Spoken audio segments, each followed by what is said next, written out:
BRS పై ప్రభుత్వ వివాది శ్రీనివాస్ మండిపడ్డారు.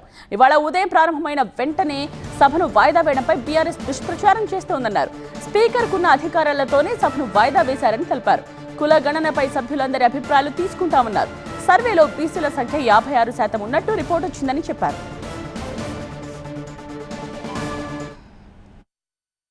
సభ ప్రారంభం కాగానే మా శాసనసభ వివరాల శాఖ మంత్రి పెద్దలు శ్రీధర్ బాబు గారు స్పీకర్ గారిని ఓవైపు కేబినెట్ జరుగుతూ ఉంది, కాస్త సమయం ఇవ్వండి అంటే స్పీకర్ గారికి ఉన్నటువంటి అధికారంతో సభను 2 గంటలకు వాయిదా వేసాడు.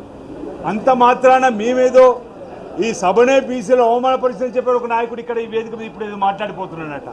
అసలు బీసీలకు అవమానం చేసింది మీరు కదా.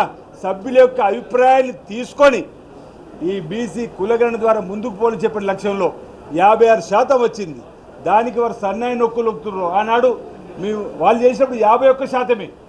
ఈరోజు 56% తేలితే ఈ ప్రభుత్వాన్ని అభినందించాల్సి పోయి ఈ విధంగా బీసీలను అవమానపరిచింది సభ అనేటువంటి విధంగా మాట్లాడుతున్న మాటలను మేము తీవ్రంగా తప్పుపడతా ఉన్నాం.